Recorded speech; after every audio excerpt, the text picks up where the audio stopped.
les vraies raisons pour lesquelles les Occidentaux s'acharnent sur la Libye de Kadhafi sont les suivantes. Premièrement, le lancement d'un satellite africain.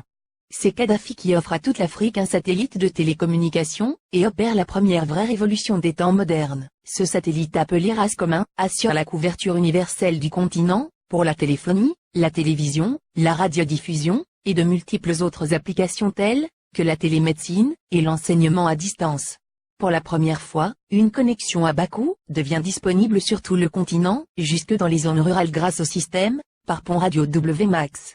Cette histoire démarre en 1992, lorsque 45 pays africains créent la société RASCOM pour disposer d'un satellite africain et faire chuter les coûts de communication sur le continent. Téléphoner de et vers l'Afrique était alors le tarif le plus cher au monde, parce qu'il y avait un impôt de 500 millions de dollars que l'Europe encaissait par an sur les conversations téléphoniques, même à l'intérieur du même pays africain, pour le transit des voix sur les satellites européens comme Intelsat. Un satellite africain coûtait juste 400 millions de dollars payables une seule fois, et ne plus payer les 500 millions de locations par an. Quel banquier ne financerait pas un tel projet? Mais l'équation la plus difficile à résoudre était: comment l'esclave peut-il s'affranchir de l'exploitation servile de son maître, en sollicitant l'aide de ce dernier pour y parvenir? Ainsi, la Banque mondiale, le FMI, les États-Unis, l'Union européenne, ont fait miroiter inutilement ces pays pendant 14 ans. C'est en 2006 que Kadhafi met fin au supplice de l'inutile mendicité. Aux prétendus bienfaiteurs occidentaux pratiquant des prêts à taux usuraires, le guide libyen a ainsi mis sur la table 300 millions de dollars, la Banque africaine de développement a mis 50 millions, la Banque ouest-africaine de développement, 27 millions, et c'est ainsi que l'Afrique a depuis le 26 décembre 2007 le tout premier satellite de communication de son histoire. Dans la foulée, la Chine et la Russie s'y sont mises, cette fois en cédant leur technologie, et ont permis le lancement de nouveaux satellites sud-africains, nigérians, angolais, algériens, et même un deuxième satellite africain, est lancé en juillet 2010. Et on attend pour 2020, le tout premier satellite technologiquement 100% africain, est construit sur le sol africain, notamment en Algérie.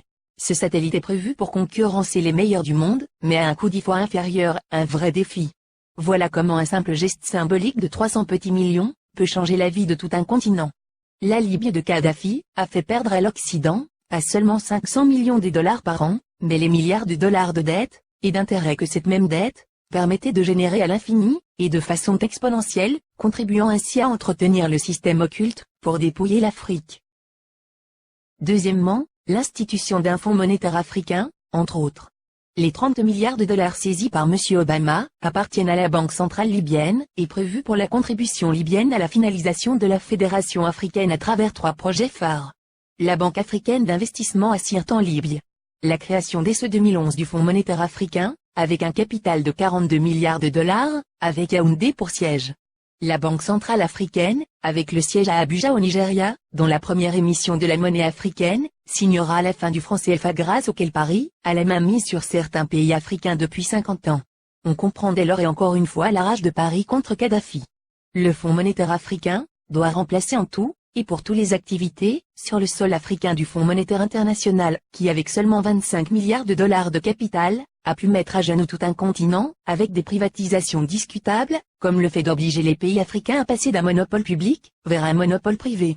Ce sont les mêmes pays occidentaux qui ont frappé à la porte, pour être eux aussi membres du Fonds monétaire africain, et c'est à l'unanimité que le 16 au 17 décembre 2010 à Yaoundé les Africains ont repoussé cette convoitise, instituant que seuls les pays africains seront membres du Fonds monétaire africain. Il est donc évident qu'après la Libye, la coalition occidentale déclarera sa prochaine guerre à l'Algérie, car, en plus de ressources énergétiques énormes, ce pays dispose d'une réserve monétaire de 150 milliards d'euros. Ce qui devient la convoitise de tous les pays qui bombardent la Libye, et qui ont tous quelque chose en commun, ils sont tous financièrement en quasi-faillite. Les États-Unis à eux seuls ont 14 000 milliards de dollars de dettes, la France, la Grande-Bretagne et l'Italie ont chacun environ 2 000 milliards de dettes publiques, alors que les 46 pays d'Afrique noire ont au total moins de 400 milliards de dollars de dettes publiques. Créer des fausses guerres en Afrique dans l'espoir de trouver de l'oxygène pour continuer leur apnée économique, qui ne fait que s'empirer, ne fera qu'enfoncer les Occidentaux dans leur déclin, qui a débuté en 1884, lors de la fameuse conférence de Berlin. Car comme l'avait prédit l'économiste américain Adam Smith, en 1865, dans son soutien à Abraham Lincoln, pour l'abolition de l'esclavage, l'économie de tout pays, qui pratique l'esclavage des Noirs, est en train d'amorcer une descente vers l'enfer, qui sera rude le jour où les autres nations vont se réveiller.